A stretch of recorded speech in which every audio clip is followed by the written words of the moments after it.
Um, Hi, welcome back to Seriously Suzanne. I'm your host, Jake Gose. This is my mom who wrote and developed Flip Flop Spanish. You can check out our website, flipflopspanish.com.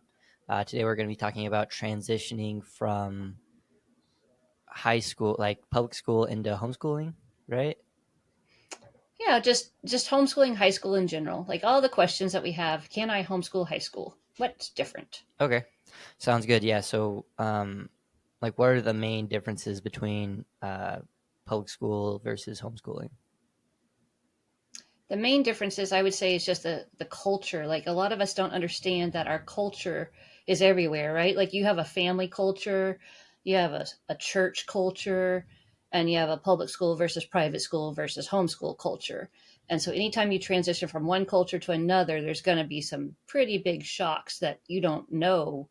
Like you don't know the rules. I mean, just like if we go to a different nation, we're like, oh, people don't shake hands, various things like that. So, um, depending on how long you've been in public school or your children have been in public school, and then what their public school was like, right? One public school to another, the culture is very different. So I think just being aware of that and kind of preparing yourself by meeting other homeschoolers, getting involved in the community before you join it or before you take the plunge, find out what the culture's like. Is it a culture you want to be in? Okay. Yeah, so culture is a pretty big one. What about like I think a lot of folks are, they freak out like what do I buy? What do I do? And they just don't know what even the first step to do is. So what's like maybe the first couple of steps to becoming homeschooled or be do homeschooling? Yeah, for high school, I think that is the biggest fear. A lot of homeschool friends did they did kindergarten through eighth grade, but then they were scared about high school because of transcripts in college and things like that. So I have a lot of friends, not so much now, but back in the beginning, a lot of them stayed with me through middle school and then they went into public school for high school, and I would say that's the exact wrong time to do it. Mm, But it is important to know, especially in Texas and in most states, you can't typically get ninth grade, 10th grade credit unless you are in that public school. So once you homeschool ninth grade, you're kind of in it for the long haul. So that is something to think about. Before that, you can go in and out, in and out, in and out. But once you start looking at the transcripts and how they record those things, you can't earn it unless you do test by examination, unless you're in the public school that they are giving you credit from. mm. So that's the first step: is know your laws. HSLDA has all the state laws about what is required to homeschool high school and all the ages. And then for Texas, my recommendation is THSC, Texas Homeschool Coalition has, like, if you have a state organization, look there. If you don't have a state organization, HSLDA has all the state laws. So the first step, know your laws, be in compliance, be sure that you're educating your children to the standard that the state has for you. Don't make the rest of the homeschoolers look bad because you're slacking off. Right. Yeah. Okay. Very cool. So that's a good step there. Is there anything else that you want to talk about on that? I would say for high schoolers, if you've been homeschooling from the beginning, it's just a continuation. You've probably created these self teachers. You've probably made them really resourceful because you don't like spoon feeding them, and they've probably figured out how they learn best, and they would prefer you at this point to be in the background. So if you've been homeschooling for more than a couple of years, don't worry about it. Hang out with one mom that's 1 or 2 years ahead of you with her high schoolers and ask her some questions. But typically, if you've been homeschooling the whole time, it's very natural. Like when you went in from eighth grade to ninth grade, there were very few changes. Right. I just had to keep better records for the transcript, Right. which was really quite easy. It was just like typing some things into a little spreadsheet. Yeah, I didn't really notice any difference at all whenever I got to high school, other than things being a little bit more difficult, but that's just school. So, Right. It took you more time, right? Like from middle school to high school, you spent more time on your schoolwork. right. Something that I think a lot of folks are worried about, like, is sports, being involved in sports. Yes. And so I was able to a lot of people are able to find homeschool teams. There's a lot more now than there were. I was part of the Syntax Chargers out there in Temple. So, I think that a lot of people think that that's an issue, but there, I mean, obviously you're probably not going to get hockey or maybe lacrosse, maybe some more niche uh, teams, but football, basketball, soccer, there's a lot of homeschool teams for. Right, volleyball, baseball, everything. Yeah, and if your area doesn't have a homeschool team, it's usually because your public school allows homeschoolers to join. Mm, So some states do allow that. Texas is one of them, but the school districts haven't really embraced that idea.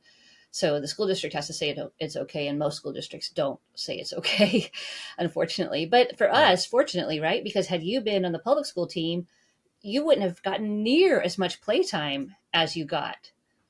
Right, absolutely. Yeah, I never came off the field. I mean, we had 12 kids, and it was a six-man team. So, and the first 12, the first six weren't really all that good either. So it was kind of like, it was kind of a mess. But I had a lot of fun. So, and that it wasn't, I didn't have a coach breathing down my neck trying to, relive his high school years through us. It was just trying to be fun. So, I think a lot of Right. And he teams. was really, Go ahead. yeah, and he was really interested in your development, your character development. That's why we joined the Chargers, was because we could have joined a different team, but this coach was phenomenal. And so having that kind of ability to pick and choose, and then I got to be super involved, and then you got to play on the same team as your little brother. Like, what ninth grader and 12th grade brothers get to do that Right. ever?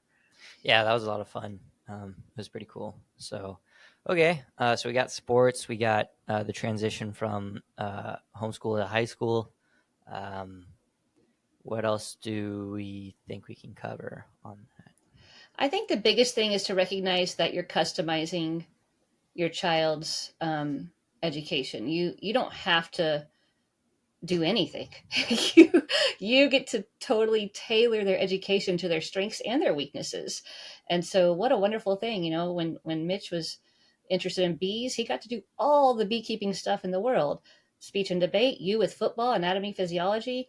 If we have an artist, if we have a musician, they are allowed to spend their time really developing those strengths. And so I like people to recognize that you're giving your children the education of kings and princes here.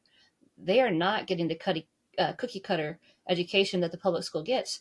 And one last thing before I know we're going to keep this short, but the thing about public school graduates is all the colleges know exactly what they're going to get, right? If you go through public school, you're going to get this type of person in the top 5%, and this type of person, this type of student in the top 10%. With homeschoolers, they have no idea.